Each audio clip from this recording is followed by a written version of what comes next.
It happened on Thanksgiving Day, the moment that changed everything. Ethan, my son-in-law, loved an audience. He loved attention, control, and those little jokes that made him feel like the smartest man in the room. The dining table was full that evening. My daughter Emily, my grandson Noah, and 2 neighbors who had dropped by for dessert. The smell of roasted turkey hung in the air, the sound of cutlery clinking against plates filling the silence between shallow conversations.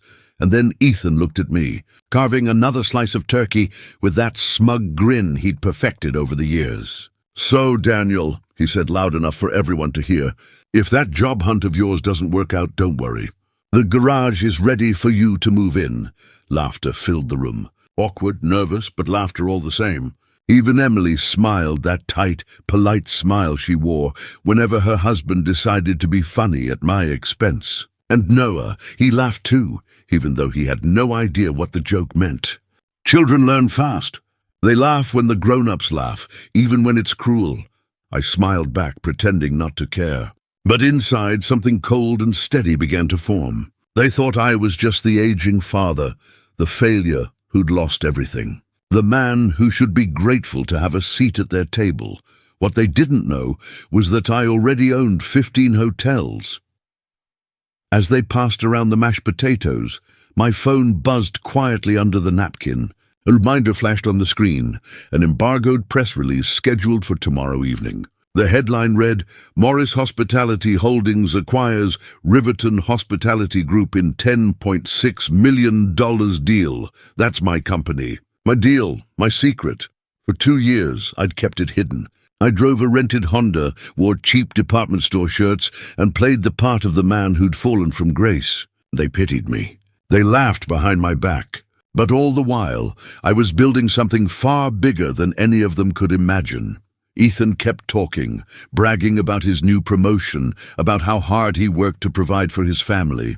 Emily nodded on cue, eyes flicking toward me with a mix of guilt and discomfort. Noah kicked his legs under the table, humming to himself, innocent to the storm of pride and humiliation swirling around the adults. I noticed everything, the tick of the kitchen clock, the scrape of forks, the smell of dry turkey and cranberry sauce. That's how loneliness feels when you're surrounded by people. It's not silence, it's noise you're no longer a part of. You know, I used to think if you explained yourself enough, people would understand. But explanations don't fix anything. They just give others more ammunition to judge you. I learned to stop explaining. I learned to show, then walk away. Before we continue, please subscribe to the channel and tell me where you're listening from. Because tonight, you're hearing how one joke at Thanksgiving cost me my dignity and how I got it back. When Ethan raised his glass to toast, I declined wine. I needed a clear head. "Just water," I said. He smirked. "Suit yourself, Daniel. To family, even the ones between jobs." Laughter again. I stayed quiet. I'd spent the last 2 years living quietly, hiding my success behind normal clothes and modest manners. What they didn't know was that in my briefcase back home, I had documents that told the truth. Signed contracts, wire transfers, title deeds. I had the proof of every late night, every deal I'd closed while they thought I was scraping by. If they'd ever looked closely, they'd have seen the embossed logo on my pen, the hotel key card I kept tucked behind my driver's license. But no one looked. They were too busy underestimating me, and that's exactly how I wanted it. 5 years ago, when my marriage ended, I walked away with nothing but a box of tools and a pickup truck. My ex-wife got everything else, the house, the savings, the business I built from scratch. I signed the papers without a fight. There's a point when you stop arguing and start rebuilding. 3 months later, I bought a small, failing roadside motel with what was left of my savings. 12 rooms, a flickering neon sign, and plumbing that barely worked. I fixed every pipe myself. I learned from YouTube tutorials, worked 14-hour days, slept in the manager's office, and lived on instant noodles. That was where it began. My first property. My first proof that I could still build something from the ground up. A year later, while replacing the lobby carpet, my old neighbor called me. "Daniel," she said gently, "I saw Emily's wedding announcement in the paper." She looked beautiful. The paper, not an invitation. Not a phone call, just ink on a page. I thanked her and kept working. The glue fumes burned my eyes, or maybe it wasn't the glue. 2 years after that, I got a text. No words, just a photo of a baby wrapped in a blue blanket. The timestamp showed it was 4 months old. It was Noah, my first grandson, and no one had told me he existed. I sat on the edge of a motel bed, staring at that tiny face on my phone until the screen went black. Then I put the phone down and went back to painting. The walls needed 2 coats before check-in time. Each one of those moments, every disappointment, every rejection, became fuel. I learned new skills, studied hospitality management online, negotiated better vendor rates, and built relationships with investors. Slowly, the motel turned a profit. I bought another one, then another. By the time Thanksgiving came around again, I owned 15 properties. All of it under a holding company that no one knew belonged to me. People think revenge begins with anger, but it doesn't. It begins with clarity. That night, when Ethan was still bragging about his company's Christmas bonus, I made a silent decision. I wouldn't defend myself anymore. I wouldn't try to prove my worth to anyone sitting at that table. I would let the truth do the talking when the time was right. When I left their house, I thanked Emily for dinner and stepped out into the cold air. From the window, I could hear them laughing again. Probably another joke at my expense. I unlocked the car. Not the rental I usually showed up in, but a black sedan registered under my company's fleet. I drove through the quiet streets until the city skyline came into view. The lights reflected on the glass tower ahead, the Grandview Plaza, my flagship hotel, my home. The night manager greeted me as I stepped into the marble lobby. "Good evening, Mr. Morris. How was your holiday?" "Enlightening," I said, and took the elevator up to the penthouse. Inside, the city stretched out beneath me. My briefcase sat on the table, still locked. Inside were the letters of intent, the share purchase agreements, the wire confirmations, all the proof I needed of who I'd become. Tomorrow evening, at exactly 6 p.m., the local news would break the story. Morris Hospitality Holdings completes acquisition of Riverton Hospitality Group. The entire region would know my name, and my family would finally realize that the man they pitied had outbuilt them all. I poured myself a coffee and looked out at the city lights. After years of being called a failure, I was finally free of needing anyone's approval. Let them laugh tonight. Tomorrow the world would laugh differently, and me. I'd be too busy running my empire to notice. 3 days later, my phone buzzed just after dawn. The name on the screen made me pause. Jennifer Walsh, senior partner at Hartwell & Associates. She was the corporate attorney managing my latest acquisition. "Mr. Morris," she said, brisk and professional, "congratulations. The final signatures have cleared. As of 9:12 this morning, you are officially the owner of Riverton Hospitality Group." I thanked her, keeping my voice calm even though my heart was pounding. That name, Riverton Hospitality Group, represented everything I'd been building toward. 15 hotels, including one particularly symbolic property that would change everything. But I didn't know that part yet. Not then. When I hung up, I poured another cup of coffee and opened my laptop. The numbers looked surreal. 6 years earlier, I'd had $3,000 in my checking account. Now my portfolio showed an estimated market value of $10.6 million. And still, not a single person in my family had any idea. That afternoon, I met with my CFO, Patricia, a quiet woman in her 40s who never asked unnecessary questions. "You're running a tight ship," she said, sliding a report across the desk. "Riverton's books are solid, but I found something interesting in their property list." She pointed to one line near the bottom, "Riverton Greens Country Club." At first, I barely glanced at it, but when she pulled up the photo of the ballroom, I froze. I recognized those chandeliers, the tall glass ones like icicles, glowing gold against cream walls. My daughter Emily had been married under those same chandeliers. The same ballroom I'd seen only from the outside, sitting in my truck in the parking lot, uninvited. I didn't say a word. I just stared at the image for a long time. And then I smiled, Poetic justice doesn't come easy. It has to be built brick by brick, quietly, until it stands taller than your pain. I hadn't planned it, but now that the universe had handed me this twist, I knew exactly what to do with it. That evening, I called Patricia again. "Move up the closing announcement," I said. "Before the weekend?" she asked. "Yes. Make sure it runs during the Thanksgiving weekend news cycle. Friday evening, 6 o'clock sharp." She hesitated for a second. "That's a bold time slot, sir." "That's the point," I said. "People pay more attention when they're at home." After we hung up, I opened my desk drawer and pulled out a small, worn photo, Emily at age 7, holding a wooden birdhouse we'd built together. She'd written for Dad on the side in purple marker. That little girl used to think I could fix anything, and somewhere along the way, she forgot. But maybe, just maybe, I could remind her. Over the next few days, I reviewed every contract, every wire confirmation, every note of due diligence. I wanted no cracks, no mistakes. I read through the debt schedules, supplier agreements, and HR compliance forms until my eyes blurred. Revenge wasn't just about emotion. It was about precision.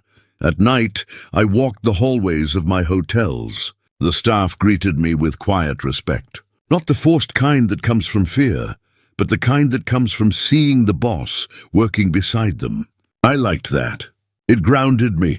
On Thanksgiving morning, I woke early. The city outside was still half asleep, the sky a pale grey. I ironed a plain shirt, packed a modest bottle of wine, and got into the same rental car I'd been using for months. I could have arrived in a chauffeured Mercedes, but that would have ruined the surprise. When I reached Emily's house, the air smelled like cinnamon and roasting turkey. She opened the door with a surprised smile. "Dad, you're early." "I didn't want to get caught in traffic," I said. Ethan came in from the kitchen, wiping his hands on a towel. "Daniel," he said, grinning, "just in time to carve the turkey." I smiled politely. "You seem to have that covered, Ethan." The dinner was déjà vu. The same long table, the same laughter that felt slightly too loud, the same carefully placed pity in every conversation. Ethan talked about his work again. His new promotion, the bonus, the European vacation they were planning. Emily nodded along as always. And me? I just listened. Then, halfway through dinner, Ethan raised his glass again. "Daniel, we were just talking about you. Still searching for something stable. Still exploring my options," I said calmly. He chuckled.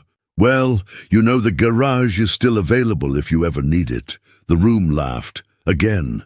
That was my cue. I reached into my jacket pocket, pulled out a small remote control, and pointed it toward the living room TV. "Actually, there's something I think you'll want to see," I said. The room went quiet. Emily frowned. "Dad, what are you doing?" "Just watch," I said. The television flickered on, and Channel 7 News filled the screen. The anchor's voice was calm and professional. "Good evening. Tonight's top story. Regional businessman Daniel Morris has finalized his acquisition of Riverton Hospitality Group in a deal valued at over $10 million, making him one of the largest independent hotel owners in the state. The photo on screen showed me shaking hands with the former chairman of Riverton, both of us smiling for the camera. The room fell completely silent. Ethan's fork froze mid-air. Emily's eyes widened. Noah looked back and forth between us, confused. "Grandpa, that's you!" he said. The anchor continued. The acquisition includes 15 properties across 3 states, including the historic Riverton Greens Country Club, known for hosting high-profile events and weddings. Emily's hand went to her mouth. She didn't need to say it. I saw it in her eyes. That was her wedding venue. I turned off the TV. "I bought that one last month," I said softly. Didn't even realize it until I saw the chandelier. No one spoke. Ethan finally managed a strangled laugh. "You never said anything. You never asked," I said. "You all assumed you knew who I was. You built a version of me in your heads, and you preferred that one." The struggling, broken Daniel. "It made you feel better about yourselves." Emily's eyes filled with tears. "Dad, I'm so sorry." I shook my head gently. "Don't be sorry. Be honest with yourself. I didn't need your pity. I just needed your respect." I stood up, set the remote down, and picked up my coat. Thank you for dinner. It was delicious. Dad, please don't leave like this, Emily said, her voice trembling. I'm not angry, I told her. I'm just finished pretending. I walked to the door, opened it and stepped outside into the cool November night. Behind me, I heard her crying quietly and Ethan whispering something to her, probably trying to make sense of what just happened. The cold air hit my face as I walked to the car. I looked up at the stars and felt something I hadn't felt in years. Peace. Not triumph, not gloating, just peace. They finally knew the truth. And for once, I didn't need to say a single word to prove it. As I drove back toward the Grandview Plaza, the radio played softly, holiday music, cheerful and warm. I turned the volume up, just enough to drown out the echoes of the past. When I reached the hotel, the night manager smiled. Good evening, Mr. Morris. How was dinner? I smiled back. Productive, and it was. Because sometimes the best revenge isn't loud. It's quiet, calm, and undeniable. The truth doesn't need a punchline.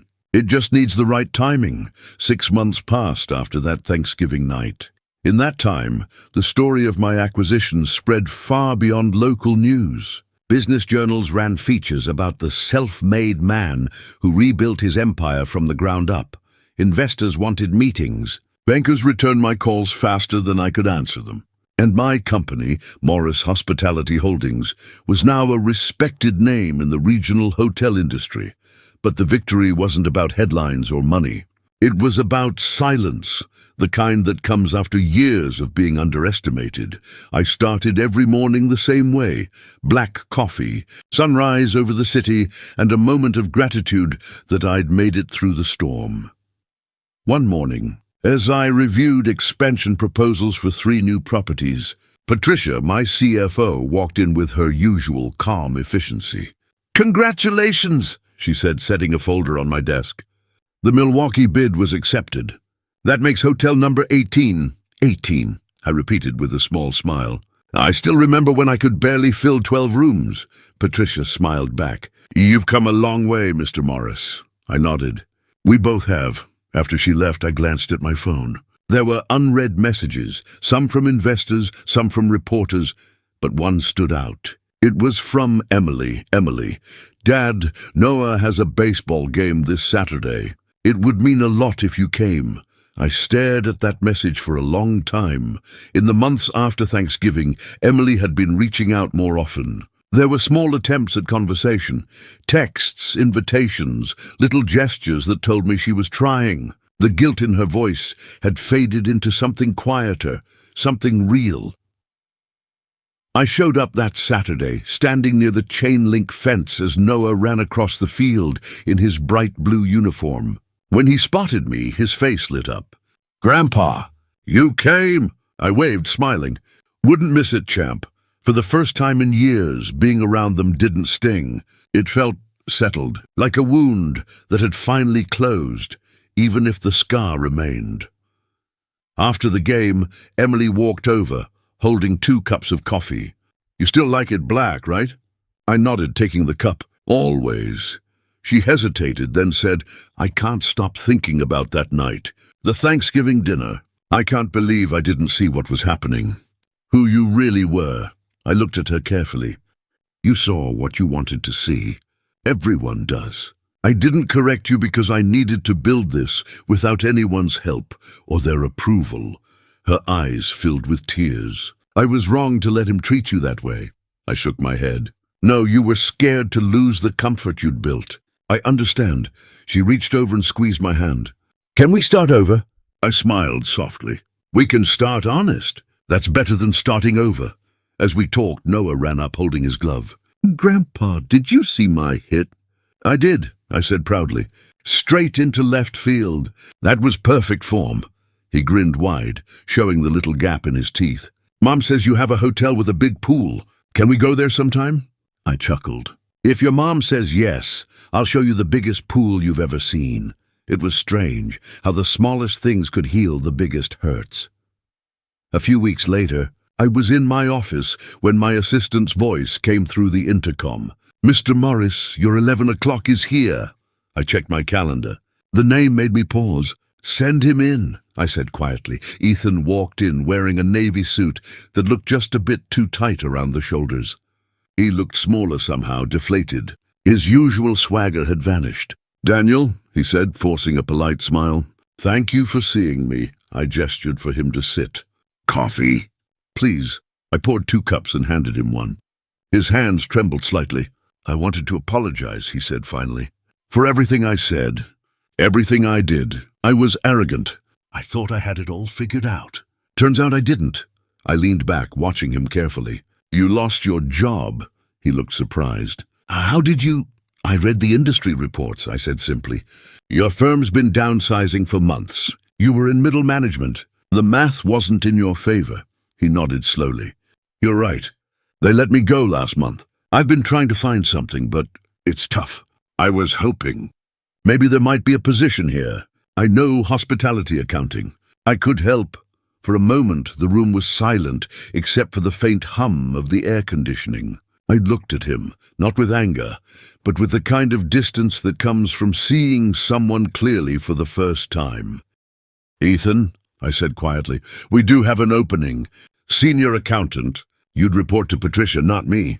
6-month probation, performance-based review. No special treatment. Are you sure you can handle that?" He nodded. "Yes, I need this, and I need to make things right." "Good," I said, standing. "Then you start Monday. Salary is $65,000 to begin." He looked stunned. "Thank you, Daniel. I won't let you down." "See that you don't," I said, extending my hand. As he left, I turned toward the window. Below, the city buzzed with life. Cars, people, possibilities. My phone buzzed again. Another message from Emily. "Lunch next week? I'll pick the place." Me, "I'll choose." "There's somewhere I'd like to take you." That somewhere was the Riverton Greens Country Club, the same place where she'd gotten married without inviting me. When we met there the following Tuesday, the staff greeted me with warmth. "Good afternoon, Mr. Morris," the hostess said. "Your table is ready." Emily's eyes widened as she looked around the elegant dining room. "You own this place," she whispered. I smiled. "I do. It's one of my favorites." We ordered lunch, and for the first time the conversation was light. No tension, no guilt. Just 2 people trying to find their way back. At one point, Emily looked around and said softly, "I used to think this place was out of reach for us. That's why I didn't tell you about the wedding. I didn't want you to feel lesser." I shook my head. "You didn't need to protect me, Emily. I was never poor. I was just rebuilding. There's a difference." She reached across the table, her voice gentle. "You're right. And I'm proud of you, Dad. For a man who'd spent years pretending not to need anyone's approval, those words still meant something." After lunch, I drove to Noah's baseball practice. He waved when he saw me running across the field with his glove in hand. "Grandpa, watch this one." I laughed, leaning on the fence. "Let's see it, kiddo." When he hit the ball and grinned up at me, something clicked inside me. That moment, simple, honest, and free of pride, was worth more than every deal I'd ever closed. People ask me sometimes if revenge feels good. The truth? It's satisfying, but not for the reason they think. It's not about payback, it's about peace. It's about proving to yourself that you were never what they said you were. As I drove home that evening, the city lights shimmered against the windows of my car. The world outside had changed, but the man behind the wheel had too. I parked beneath the Grandview Plaza, my hotel, my home. As the elevator carried me to the penthouse, I thought about the years of silence, the laughter, the humiliation, and the long nights spent fixing leaky pipes in that first motel. All of it had led here. When the doors opened, I stepped into my suite and looked out over the skyline. The same skyline that used to make me feel small now felt like it belonged to me.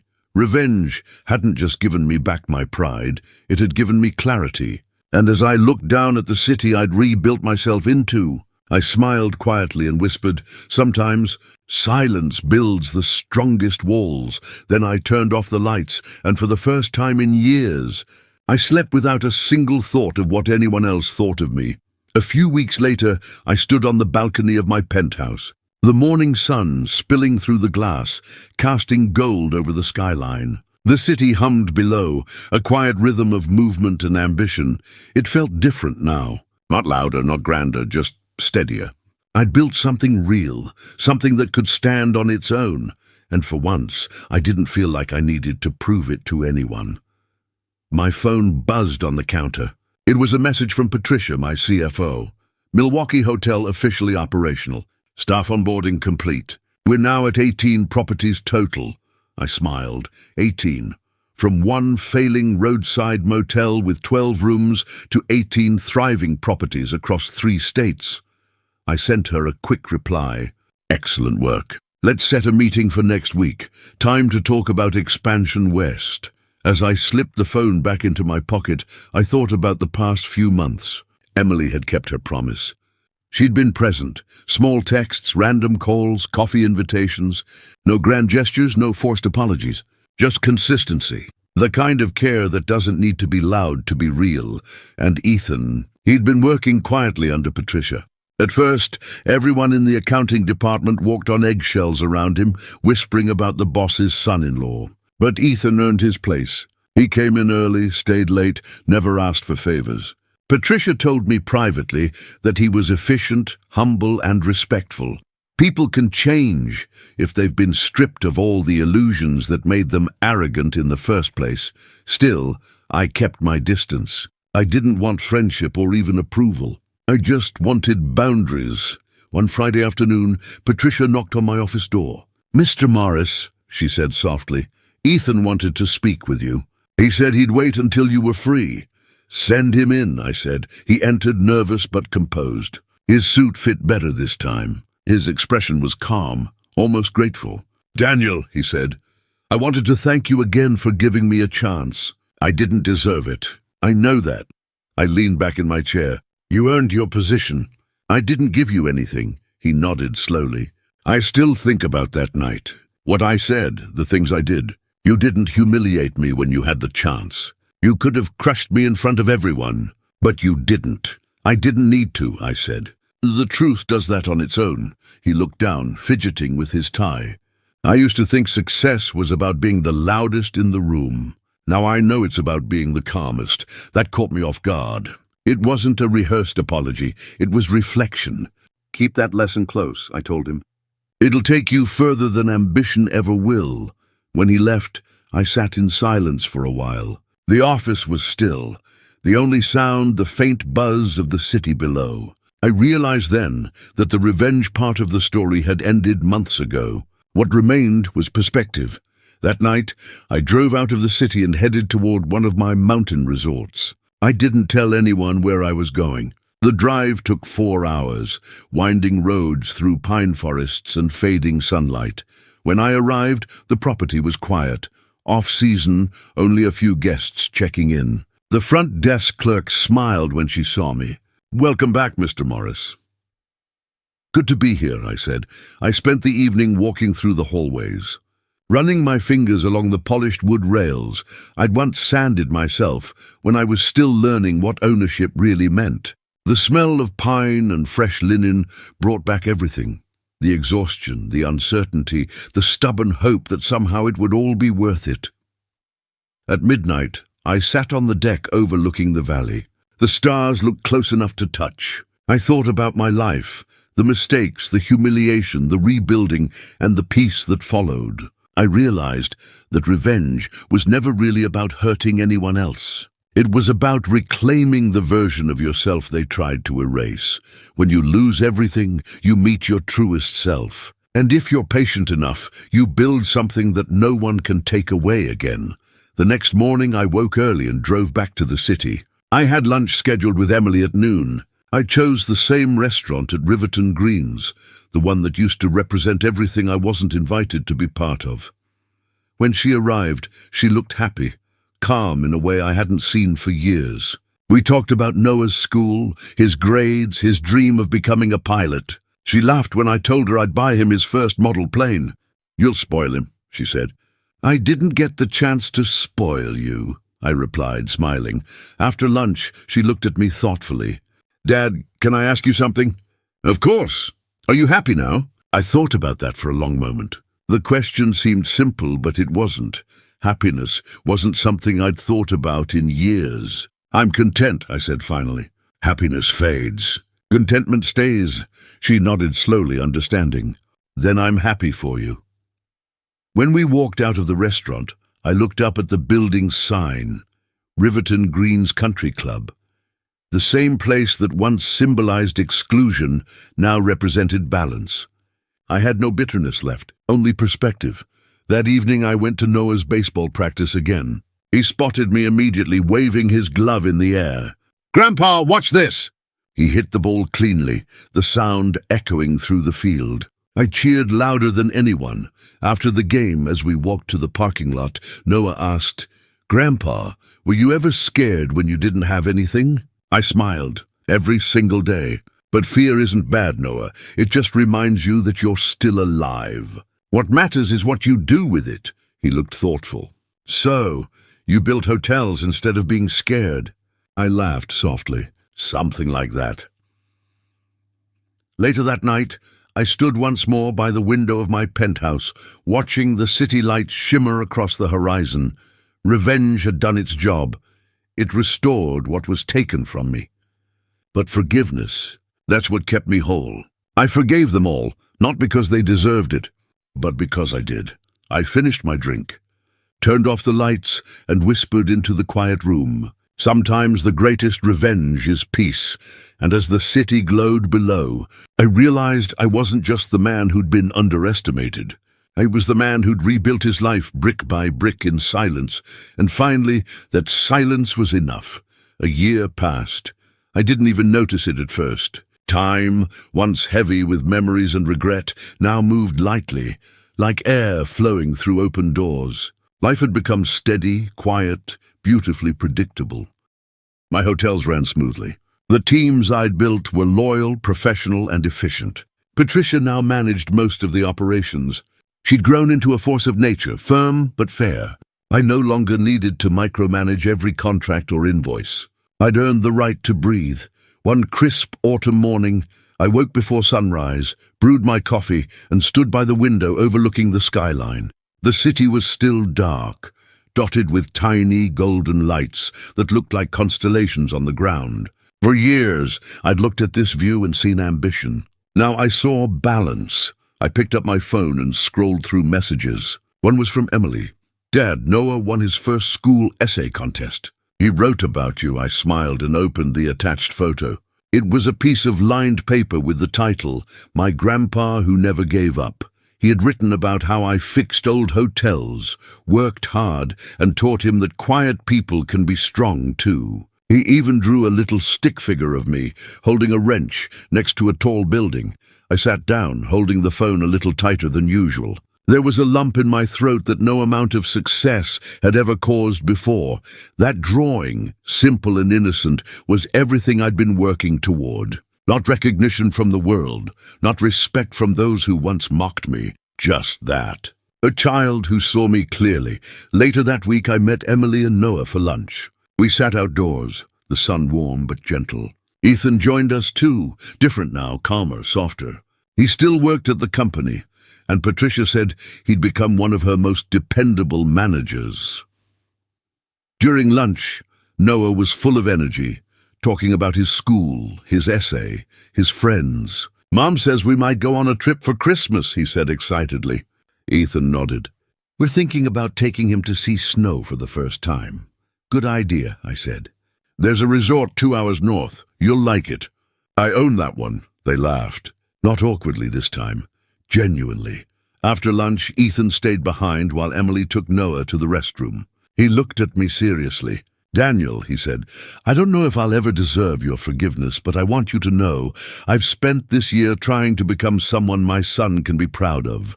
You taught me that respect has to be earned, not demanded." I looked at him for a long moment. "Ethan, I forgave you the moment I realized you'd stopped pretending. People make mistakes. What matters is what they do after." He nodded, relief washing over his face. "Thank you," Emily returned, then smiling. "Dad, you're quiet again. That means you're thinking about work, doesn't it?" I shook my head. "Not work this time. Just life." As they left, Noah ran back and hugged me. "Grandpa, when I grow up, I want to be like you." I laughed softly. Then learn patience, Noah. That's where real strength comes from. He grinned and waved before climbing into the car. That night, back at the penthouse, I took out a small wooden box from the drawer. Inside were a few keepsakes, a photo of Emily as a child, my first motel key, a yellowed invoice from the day I bought it, and now Noah's essay. I placed it carefully on top. Sometimes the evidence of a life well lived doesn't come in contracts or wire transfers. It comes in a child's handwriting and a family sitting together without bitterness. A few days later, Patricia called. "We've had an offer from a national chain, Daniel. They want to buy Morris Hospitality outright." I didn't answer right away. "How much?" I asked. $43 million, I chuckled quietly. More than I ever dreamed. "What do you want to do?" she asked. "Not yet," I said. "We're not done growing." That night I stood on my balcony again. The wind was cold but calm, carrying the faint sound of traffic and city life. I'd look down at the lights, remembering every road that led me here, the motel nights, the humiliation, the silence, the triumph, and finally, peace. In the end, it wasn't about revenge anymore. It was about reclaiming my dignity, my name, and my family. Revenge got me here, but peace kept me here, and as I watched the sunrise over the city I'd once thought would swallow me whole, I whispered one final truth to myself. I didn't just rebuild my business. I rebuilt my life. Then I turned away from the window, poured myself a cup of coffee, and smiled because for the first time in a long time, I wasn't waiting for anyone else to see my worth. I already knew it. A few months later, winter settled over the city. The air turned crisp, the streets glowed with holiday lights, and people rushed through the cold carrying coffee cups and shopping bags. I'd always loved this time of year. Not because of the festivities, but because winter reminds you who you really are.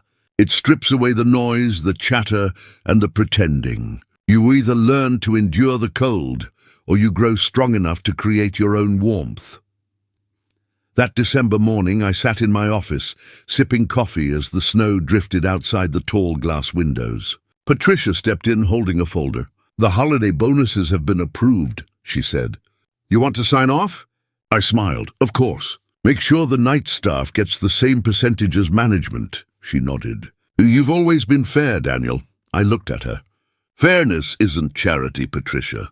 It's gratitude with structure." She smiled softly, understanding. "Merry Christmas, boss." "Merry Christmas, Patricia." After she left, I turned my chair toward the window.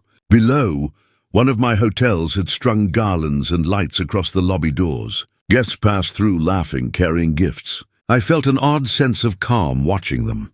My phone buzzed again. This time, it was a video message from Emily. It was Noah, wearing a Santa hat that was too big for his head, sitting in front of their Christmas tree. "Hi, Grandpa. We're having hot chocolate. Mom says maybe you can come tomorrow and help us decorate. We saved the star for you." I watched the video twice. Then I leaned back in my chair and smiled. The man who'd once sat alone in a motel fixing leaking sinks now had everything he'd ever wanted. Not the money, not the power, but the invitation. A genuine one. The next evening I drove to Emily's house. Snow blanketed the lawns, soft and untouched. When I knocked on the door, Noah came running. "You came? Mom said you might not, but I told her you'd never miss Christmas." I laughed. "You were right, kiddo." Inside, the living room glowed with warm light. The smell of cinnamon and pine filled the air. Emily handed me a mug of hot chocolate. Ethan stood beside her, quiet, respectful. The air between us was no longer strained, just steady, normal. We decorated the tree together. Noah placed small ornaments on the lower branches, humming Christmas songs off-key. Emily adjusted the tinsel, while Ethan fixed the string lights. When the tree was nearly done, Noah handed me the golden star. "Grandpa," he said softly, "you should put it on." "You're the tallest." I smiled and lifted him onto my shoulders. He stretched out his small hands and placed the star on top. Everyone clapped. The lights reflected in his eyes like tiny suns. For a moment, I just stood there, my grandson on my shoulders, my daughter smiling beside me, her husband watching quietly. Humbled but changed, and I realized this was it. This was the real ending. Not the press releases, not the deals, not the revenge. This was what I'd been building toward without even knowing it. Later that night, after Noah fell asleep, Emily and I sat by the fire. She looked at me for a long time before saying, "You know, I used to think success was about money, about security, but now I think it's about peace." "You have that, don't you?" I nodded. "I do. It took me too long to understand that peace isn't something you buy. It's something you build and then protect." She reached out, resting her hand on mine. "I'm proud of you, Dad," I smiled. "And I'm proud of you, too. You found your way back." The fire crackled softly. Snow fell outside, coating the world in quiet. When I drove home that night, the roads were empty, the city lights glowing faintly through the falling snow. I thought about everything that had happened. The humiliation, the silence, the years of work, and the long road to forgiveness. It all made sense now.